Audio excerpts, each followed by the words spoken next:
Everyone, आज हम आपको फिजिक्स का एक इम्पॉर्टेंट टॉपिक वर्क वो एक्सप्लेन करने जा रहे हैं। वर्क मीन्स क्या होता है? कार्य। हम कोई भी जो कार्य है वो दो उसके लिए स्टेप्स हैं। एक तो हम वर्क करने के लिए क्या करते हैं कि हम फोर्स लगाते हैं, और फोर्स एक निश्चित डायरेक्शन में होना चाहिए। अगर हमारा फोर्स एक निश्चित डायरेक्शन में है तो निश्चित रूप से वर्क होगा। अभी हम जिस सड़क पे खड़े हैं हम यहाँ भी फोर्स लगा रहे हैं, और लेकिन परपेंडिकुलर लगा रहे हैं। अगर परपेंडिकुलर हम फोर्स लगाते हैं तब जो वर्क है वो जीरो माना जाता है। चलिए समझते हैं वर्क के बारे में। क्या होता है वर्क? वर्क मीन्स कार्य। Work is said to be done when the force applied on the body displaces its position in the direction of applied force। जब कोई बॉडी किसी हम जिस डायरेक्शन में चाह रहे हैं उस डायरेक्शन में हम उसको पोजीशन उसकी चेंज कर देते हैं तो क्या माना जाता है कि वर्क लगा रहे हैं। मान लीजिए ये आपकी एक ब्रिक है, ठीक है, ये क्या है? BRICK। इस ब्रिक को हमें इधर करना है और हमने इस डायरेक्शन में फोर्स लगाया। जो फोर्स लगाया वो इसी डायरेक्शन में लगाया तो ब्रिक ये ए पोजीशन है, यहाँ से डिस्प्लेस होके ये इस पोजीशन पे आ गई। ब्रिक BRICK ब्रिक ए से बी पे आ गई। जब हमने जो डिस्टेंस थी वो यस डायरेक्शन में या यस डिस्टेंस तक ताकत लगाई तो जो हमारी ब्रिक है वो क्या हुई कि ए से बी पॉइंट तक पहुंच गई। जो ब्रिक है वो ए से बी पॉइंट तक पहुंच गई। तो किसी भी ऑब्जेक्ट का हम जब उस पर फोर्स लगाते हैं और उस दिशा में लगाते हैं जिस डिजायर्ड डिस्टेंस में पहुंचाना चाहते हैं तो वो डिस्प्लेस होती है, उसी को हम क्या कहते हैं? वर्क। अब वर्क के लिए दो ही कंडीशन है। पहला क्या है? फोर्स। किस बॉडी पे हम क्या फोर्स लगा रहे हैं? तो force act on the body. दूसरी कंडीशन क्या है? A body must be displaced from its position. जो बॉडी है वो उस पोजीशन से आगे या पीछे होनी चाहिए।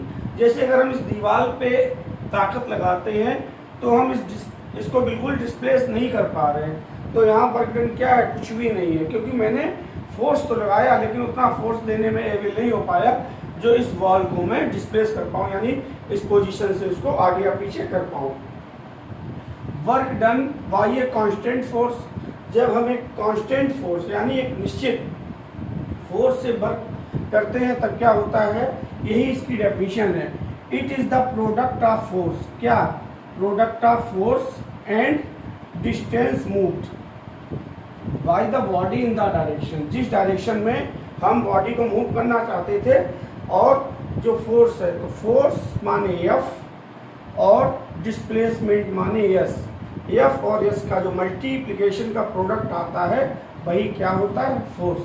अब इसको समझने के लिए कि हमें इससे डायरेक्शन पता चल रहा है तो ये कौन सी क्वांटिटी है? Scalar quantity. Force scalar quantity है और इसकी यूनिट कैसे निकालेंगे? मैंने आपको बताया था फोर्स की यूनिट क्या होती है? न्यूटन। और डिस्प्लेसमेंट हो रहा है तो डिस्टेंस तय कर रहा है तो दूरी की यूनिट मीटर, तो इसकी क्या हो जाएगी? Newton metre. यानी वर्क की यूनिट क्या है? Newton metre. अब इसकी दूसरा जो नाम है वो जूल है। तो वर्क की दो यूनिट है, न्यूटन मीटर और जूल। आगे देखते हैं एक जूल अमाउंट क्या होता है। तो एक जूल वह राशि है, वह फिजिकल क्वांटिटी है जिसमें हम it is the amount of work done on a body when force 1 Newton displace. हम कितना फोर्स लगा दें? 1 न्यूटन का फोर्स लगा दें और जो बॉडी है वो 1 मीटर डिस्प्लेस हो जाए, उस एक्शन को हम क्या कहेंगे? 1 जूल। हमने कितना बहुत वर्क किया, कितना काम किया? 1 जूल काम किया अगर हम 1 न्यूटन का बल लगा के किसी ऑब्जेक्ट को, किसी बॉडी को 1 मीटर आगे डिस्प्लेस कर पाते हैं। अब नेचर ऑफ वर्क डन, तो क्या प्रकृति होती है वर्क की? तो पहली क्या है? फर्स्ट कंडीशन है if displacement in the direction of force. जिस डायरेक्शन में हम फोर्स लगा रहे हैं उसी डायरेक्शन में बॉडी मूव करती है, तो वही फार्मूला है W = F × S, यानी ये पॉजिटिव में रहेगा, इसमें कोई प्रॉब्लम नहीं। If the displacement in the direction of opposite to the force, अगर हम फोर्स के अपोजिट डायरेक्शन में लगा रहे हैं तो या तो F माइनस होगा या फिर S माइनस होगा, डिस्टेंस कम हो जाएगी। कैसे? एक ड्राइवर जब एक्सीलेटर दबाता है तब तो गाड़ी आगे जाती है, लेकिन अचानक कभी पता चला उसमें डॉगी आ गया, रोड पे तुरंत ब्रेक लेता है तो वर्क को वहीं पे उसे रोकना पड़ता है, यानी जो वर्क डन है वहाँ पे क्या हो जाएगा?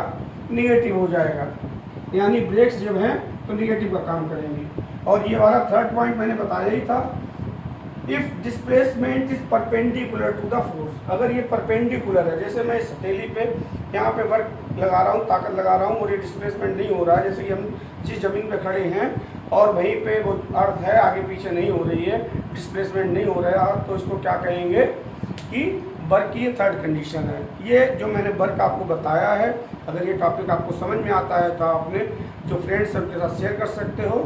Thank you.